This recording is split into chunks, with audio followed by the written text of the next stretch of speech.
The Husky wouldn't leave the toddler's side. Everyone thought it was cute. Then they watched the footage. It was the Tuesday after Thanksgiving, and Priya Sundaram was running on 3 hours of sleep and 32 ounces of coffee. Her daughter Annika had been sick since Saturday. A respiratory virus that the pediatrician had characterized as mild, the kind that circulated every winter, the kind that ran its course in a week if you kept the child hydrated and watched the fever. Priya was watching the fever. She was doing everything correctly. She had the thermometer, the nasal aspirator, the vapor plug-in, the humidifier running on the correct setting. She was, by every measure, a competent and attentive parent, doing a competent and attentive job. What she was not doing was listening to her dog. Nova was a 4-year-old Siberian Husky, blue-eyed, black and white, built for a climate this Tennessee house was not. She was dramatic by nature. Huskies are, and Priya had long learned to read the difference between Nova's genuine communications and her theatrical ones. The howling when left alone was theatrical. The herding behavior during mealtimes was theatrical. The specific behavior she began displaying on Sunday, 2 days into Annika's illness, was the one Priya classified incorrectly. Annika was 20 months old. She had been sleeping more than usual, eating less, running a fever that stayed in the low range and never crossed the threshold that the pediatrician had said would require a return call. She was miserable but manageable. Priya was holding her a lot, keeping her on the couch, running the shows she liked on low volume while Priya worked at the kitchen table with the sightline clear. Nova began her behavior on Sunday afternoon. The moment Priya set Annika down on the couch and stepped into the kitchen, Nova positioned herself pressed flat against Annika's side, not beside her, against her, the full weight of her body touching the child's, and would not move. Not when Priya called her, not when Priya brought a treat to the kitchen. Nova stayed against Annika and looked at Priya across the room with those ice-pale eyes and did not move. Priya classified this as, Nova knows Annika is sick and is acting clingy. This was warm. This was sweet. This was completely wrong. The security camera in the living room recorded everything from Sunday to Tuesday. On Sunday, when Priya was in the kitchen, Nova stayed pressed against Annika, nose at the girl's cheek and neck. Annika's breathing was slightly labored on the video. The laboring was subtle, audible if you were listening for it, invisible if you were not. On Monday, when Priya ran upstairs for 7 minutes to get laundry, Nova's behavior changed. She pressed against Annika and began making a soft, sustained vocalization, not the dramatic husky howl, something quieter, more continuous. The camera showed Annika's breathing rate increased on that recording. The intervals between visible inhales had shortened. On Tuesday morning, Priya took Annika's temperature, 101.2 degrees Fahrenheit, within the okay range. She called her own mother to check in and went to the bedroom for 4 minutes to find her phone charger. During those 4 minutes, Nova pressed against Annika on the couch, made the vocalization, then rose and walked to the bottom of the stairs and made it louder.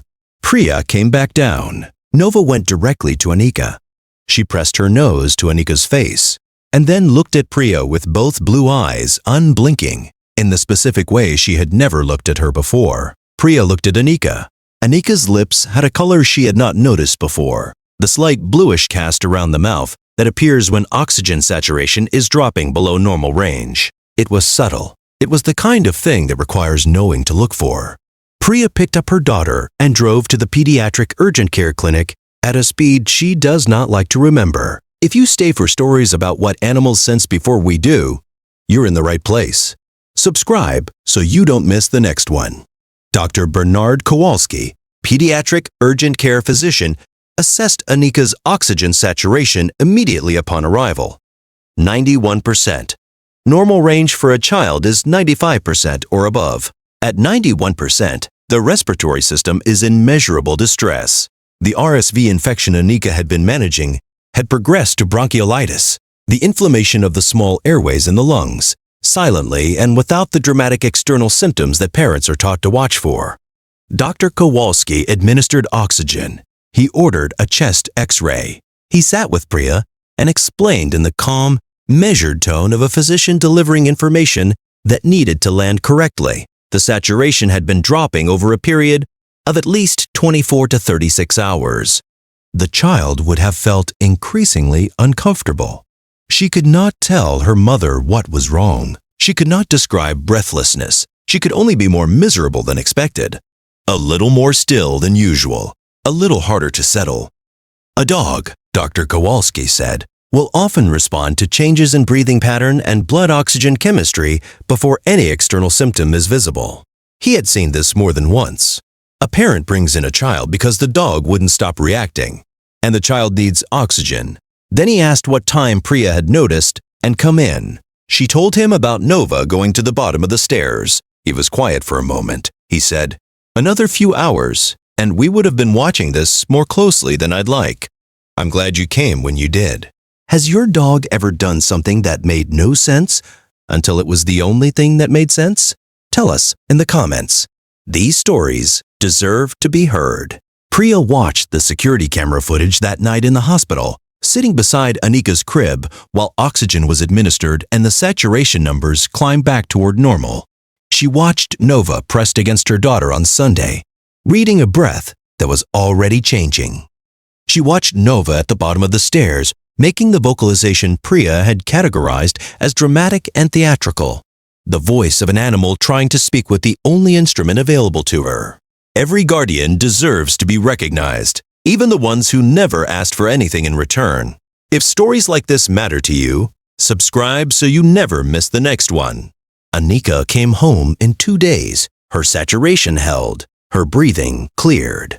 She ate crackers in the hospital bed on the second morning and pulled at the pulse oximeter on her finger, with the specific toddler determination of a child who has decided something attached to her body is unacceptable. Priya brought her home on a Thursday afternoon.